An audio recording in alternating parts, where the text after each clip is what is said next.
بسم اللہ وحدہ والصلاة والسلام علی من لا نبی بعدہ اما بعد فاعوذ باللہ من الشیطان الرجیم بسم اللہ الرحمن الرحیم وَلَقَدْ آتَيْنَا لُقْمَانَ الْحِكْمَةَ أَنِ اشْكُرْ لِلَّهِ وَمَنْ يَشْكُرْ فَإِنَّمَا يَشْكُرُ لِنَفْسِهِ وَمَنْ كَفَرَ فَإِنَّ اللَّهَ غَنِيٌّ حَمِيدٌ وَإِذْ قَالَ لُقْمَانُ لِابْنِهِ وَهُوَ يَعِظُهُ يَا بُنَيَّ لَا تُشْرِكْ بِاللَّهِ إِنَّ الشِّرْكَ لَظُلْمٌ عَظِيمٌ آمنت باللہ صدق اللہ العظیم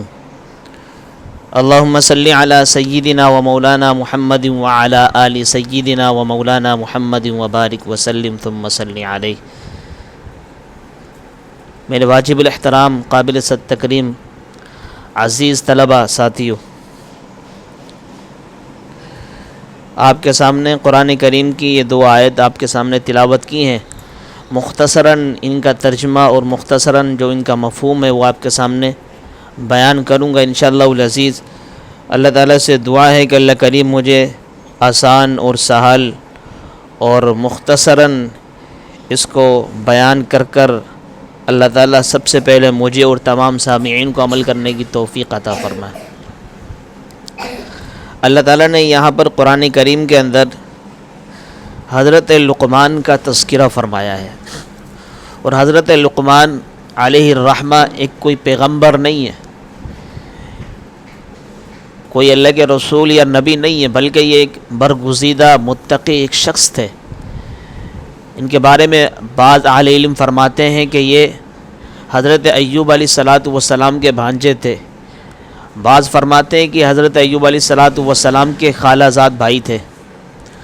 اور بعض اہل علم فرماتے ہیں کہ یہ حضرت داؤد علیہ السلام کے زمانے کے شخص ہیں۔ بہت زیادہ متقی تھے، پرہیزگار تھے، علمی آدمی تھے، لوگوں کے ہاں مسائل بتایا کرتے تھے، دینی معلومات ان کو دیا کرتے تھے۔ حضرت داؤد علیہ السلام کی نبوت ملنے سے پہلے، لیکن جب حضرت داؤد علیہ السلام کو نبوت سے سرفراز فرمایا گیا تو پھر ان کے بعد حضرت داؤد علیہ السلام کے معاون بن گئے، مددگار بن گئے، ان کے ساتھ دین کی اشاعت کرنے لگے۔ اور ان کے بارے میں آتا ہے شکل و صورت کے حوالے سے سیاہ فام تھے۔ کون تھے؟ سیاہ فام، مطلب یہ کہ حبشہ کے رہنے والے تھے۔ ان کی جو پاؤں کے اندر ایڑیاں ہیں، ایڑیاں کٹی ہوئی تھی، ایڑیاں نہیں تھی۔ ساتھ ساتھ میں فرمایا کہ ہونٹ ان کے موٹے موٹے تھے، حبشہ کے رہنے والے تھے، شکل و صورت کے اعتبار سے خوبصورت نہ تھے، لیکن اللہ کریم کے ہاں بہت زیادہ برگزیدہ تھے، بہت زیادہ اللہ تعالیٰ کے شہیدے تھے۔ ان کے بارے میں آتا ہے اللہ تعالیٰ کو ان کے کچھ اعمال، کچھ نصیحتیں جو انہوں نے اپنے بچے کو بتلائی، وہ اللہ تعالیٰ کو اتنی پسند آئی کہ اللہ تعالیٰ نے قرآن کریم میں ان کا تذکرہ فرمایا۔ حالانکہ پیغمبر نہیں ہے، نبی نہیں ہے، لیکن اللہ تعالیٰ کے ہاں خوبصورت ہونا مال و دولت کے اعتبار سے یہ اصل نہیں ہے، بلکہ اللہ تعالیٰ کے ہاں تو ان اکرمکم عند اللہ اتقاکم، اللہ تعالیٰ کے ہاں معزز شخص تو وہ ہے کہ جو تقوی کے اندر آگے ہو، خوف خدا کے اندر آگے ہو، اللہ تعالیٰ کے ہاں خشیت الہی کے اندر آگے ہو، نہ کہ دنیا کے اعتبار سے آگے ہو، مال کے اعتبار سے آگے ہو، خوبصورتی کے اعتبار سے آگے ہو۔ اس سے پتہ یہی چلتا ہے کہ جو لوگ اہل علم ہوا کرتے ہیں، جن کو اللہ تعالیٰ نوازتے ہیں، وہ زیادہ تر اپنے بناؤ سنگار کے اندر وقت کو ضائع نہیں کرتے، وہ اپنے علم کے اندر وقت کو لگاتے ہیں، اپنے وقت کو ضائع ہونے سے بچاتے ہیں کہ خوبصورتی، عزتیں، محبتیں، لوگوں کی عقیدتیں اس وقت ملتی ہیں کہ جب آدمی اپنے وقت کو ضائع نہ کرے، اپنے وقت کو قیمتی بنائے، اپنے وقت کو بناؤ سنگار کے اندر نہ لگائے، بلکہ اپنے وقت کو اپنے آپ کو بنانے کے اندر لگائے کہ یار میں نے علم کیسے حاصل کرنا ہے، میں نے اپنے علم کی پیاس کیسے بجھانی ہے، مجھے اپنی عزت کیسے بچانی ہے، دنیا کے اندر بھی آخرت کے اندر بھی۔ آپ دیکھیں دنیا کے اندر بھی آخرت کے اندر بھی اسی کو عزتیں ملتی ہیں جتنے اپنے وقت کی قیمت کو پہچانا ہوگا۔ جس بندے نے اپنے وقت کو ضائع کیا ہوگا لاؤبالی پن کے اندر، لاپرواہی کے اندر، بے وقوفی کے اندر، حمقانہ انداز کے اندر، گھومنے پھرنے کے اندر، تو وہ اسی طرح بیچارہ گھومتا پھرتا رہے گا، اس کی زندگی برباد ہو جائے گی، تباہ ہو جائے گی، اس کو کچھ ملنے والا نہیں۔ بعد میں کیا کرے گا؟ وہ افسوس کرے گا۔ جیسے کہ ایک شاعر ہے نا، اس نے بہت پیارا جملہ کسی کے بارے میں نہیں بلکہ اپنے بارے میں کہا کہ صرفت العمر فی لہو و لعب فآہا ثم آہا ثم آہا، کہ میں نے کھیل کود کے اندر اپنی زندگی کو خرچ کر دیا، ضائع کر دیا، پھر اس کے بعد مجھے ملا کیا؟ فآہا ثم آہا ثم آہا، پھر اس کے بعد افسوس ہی کرتا رہا میں، اس کے علاوہ کچھ ملا نہیں مجھے۔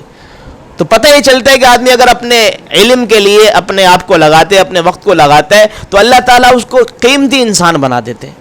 تو حضرت لقمان کے بارے میں بھی یہی آتا ہے، حضرت لقمان کے بارے میں آتا ہے کہ سیاہ فام تھے، حبشہ کے رہنے والے تھے، اللہ تعالیٰ کے ہاں بڑے برگزیدہ تھے۔ اسی طریقے سے فرمائے کہ حضرت سعید بن مسیب رحمہ اللہ فرماتے ہیں کہ امت کے اندر ان کے علم کے مطابق 3 افراد ایسے گزرے ہیں کہ جو سیاہ فام تھے، کالے گلوٹے تھے، لیکن اللہ کے ہاں بڑے برگزیدہ تھے۔ ایک حضرت لقمان علیہ الرحمہ، دوسرے حضرت بلال حبشی رضی اللہ عنہ، تیسرے حضرت عمر ابن خطاب رضی اللہ عنہ کے غلام تھے مہجہ، وہ بھی اسی طریقے سے، لیکن اللہ تعالیٰ کے ہاں اتنے برگزیدہ جس کی کوئی انتہا نہیں۔ اس کے بارے میں آتا ہے کہ یہ جو حضرت لقمان ایک سردار کے پہلے غلام تھے، غلامی کی زندگی بسر کر رہے تھے، لیکن اللہ تعالیٰ نے علم سے، فراست سے بڑا نوازا تھا۔ ایک جس شخص کے غلام تھے، ان کے یہ بکری چرایا کرتے تھے، ان کے سیٹھ نے، ان کے سردار نے ان کو ایک بکری دی کہ جاؤ یہ بکری لے کر جاؤ، لیکن اس بکری کو ذبح کرو، ذبح کرنے کے بعد اس میں سے 2 اہم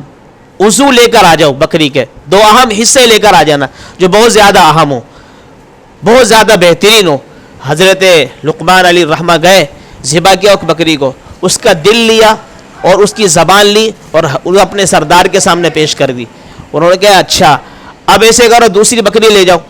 اب دوسری بکری کے اندر جو بدترین چیز ہے نا، بدترین جگہ ہے، اس کی جو حصہ ہے، جو عضو ہے اس بکری کا، اس کو ذبح کر کے وہ لے کر آ جاؤ، 2 بدترین حصے۔ وہ دوبارہ گئے، دوبارہ جانے کے بعد ایک بکری کو ذبح کیا، پھر دوبارہ اس کی زبان کو لیا اور اسی طریقے سے کس کو لیا؟ دل کو لیا۔ ان کے سردار نے پوچھا کہ یار آپ وجہ بتا سکتے ہیں مجھے؟ جب آپ کو میں نے کہا بہترین حصے لے کر آ جائے تب بھی آپ یہ 2 حصے لے کر آئے، جب میں نے کہا بدترین حصے لے کر جب بھی آپ یہ 2 چیز لے کر آئے۔ کہا گیا جی سردار صاحب وجہ اس کی یہی ہے کہ یہ زبان اور دل ہی تو ہے، اگر یہی ٹھیک ہو جائے تو پورا جسم ٹھیک ہو جاتا ہے، یہی ٹھیک ہو جائے تو پورا جسم ٹھیک ہو جاتا ہے، اگر یہ خراب ہو جائے تو پورے جسم کو بھی خراب کر دیتے۔ تو اسی بات پر ان کے سردار نے ان کو آزاد کر دی، جاؤ آج کے بعد تم میرے غلام نہیں، آزاد ہو، تمہیں کھلی چھٹی ہے۔ تو ان کے بارے میں آتا ہے کہ یہ اپنے بیٹے کو نصیحت کر رہے تھے۔ پہلے زمانے کے اندر تو ہوتا کیا تھا کہ جیسے رات ہوتی، پہر ہوتی، دادا یا نانا اپنے نواسے